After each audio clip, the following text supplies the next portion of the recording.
పండుగ వేళ ప్రైవేట్ బస్సుల దోపిడీ 4 రెట్లు పెంచిన బస్సు ఛార్జీలు ఆర్టీసీ కంటే 4 రెట్లు టికెట్ ధర అధికం పండుగ వేళ అంతే ఉంటాయి అని ప్రైవేట్ ట్రావెల్స్ బస్సులు బుకాయింపు పండుగ సీజన్లో ప్రైవేట్ బస్సుల దందా ప్రయాణికులను నిలువునా దోచేసుకుంటున్న ట్రావెల్స్ విజయవాడ నుంచి విశాఖపట్నానికి గరిష్టంగా 4,000 వసూలు అధిక ధరలతో బెంబేలెత్తిపోతున్న ప్రయాణికులు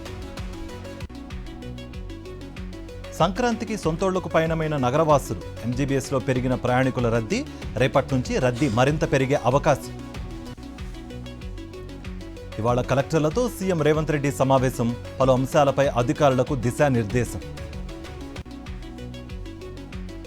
పిఠాపురం పవన్ కళ్యాణ్ సభలో వీర మహిళ లక్ష్మికి తీవ్ర అవమానం సంక్రాంతి సంబరాల నుంచి బయటకు పంపిన పోలీసులు తోపులాటలో పడిపోవడంతో లక్ష్మి తలకు తీవ్ర గాయం జనసేనలో వీర మహిళకు గౌరవం లేదని పార్టీ నేతల ఆగ్రహం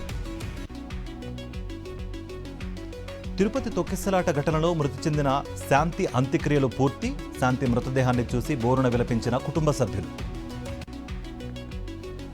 టీటీడీ నిర్లక్ష్యంతో 6 ప్రాణాలు కోల్పోయారు ప్రాణాలు తీసిన వారిని ఎందుకు కాపాడుతున్నారు కూటమి ప్రభుత్వంపై మాజీ మంత్రి రోజా ఫైర్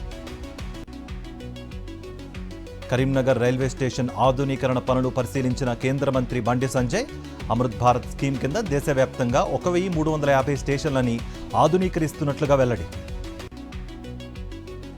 ఫార్ములా ఈ కార్ రేస్ కేసులో విచారణ వేగవంతం ఏసీబీ ఎంక్వైరీకి హాజరైన బిఎల్ఎన్ రెడ్డి పల్నాడులో మొదలైన సంక్రాంతి సంబరాలు రంగవల్లులు భోగిమంటలు హరిదాసు వేషధారణలతో అలరించిన విద్యార్థులు ఖమ్మం జిల్లా కాకర్లపల్లిలో గోదాము ప్రారంభించిన మంత్రి తుమ్మల ఎమ్మెల్యే రాగమయ్యతో కలిసి బీటీ రోడ్డు నిర్మాణాల శంకుస్థాపనలు నెల్లూరు జిల్లా పెంచలకోన దేవస్థానంలో వైకుంఠ ఏకాదశి వేడుకలు స్వామి అమ్మవార్లను దర్శించుకుని భక్తులు ప్రత్యేక పూజలు సూర్యాపేట జిల్లా బరాకత్గూడెం వెంకటేశ్వర స్వామి ఆలయంలో భక్తుల రద్దీ వైకుంఠ ఏకాదశి సందర్భంగా ఉత్తర ద్వార దర్శనానికి బారులు అనంతపురం జిల్లా పెన్నా హోబిలంలో ఘనంగా వైకుంఠ ఏకాదశి వేడుకలు ఉత్తర ద్వారం నుంచి స్వామివారిని దర్శించుకుంటున్న భక్తులు అన్నమయ్య జిల్లా నందలూరు స్వామ్యనాథ ఆలయంలో ప్రత్యేక పూజలు వైకుంఠ ఏకాదశి సందర్భంగా ఉత్తర ద్వార దర్శనం కల్పించిన అధికారులు ఖమ్మం జిల్లా బుచ్చిరెడ్డిపాలెంలో నిరుద్యోగులను మోసం చేసిన కేటుగాడు 30 లక్షలు తీసుకుని పరారవ్వడంతో పోలీసులకు బాధితుల ఫిర్యాదు వరంగల్ జిల్లా వర్ధన్నపేట బస్టాండ్ వద్ద దొంగల హల్చల్ ఆర్టీసీ బస్సులో ప్రయాణికుల సెల్ ఫోన్ల చోరీ పోలీసులకు ఫిర్యాదు చేసిన బాధితులు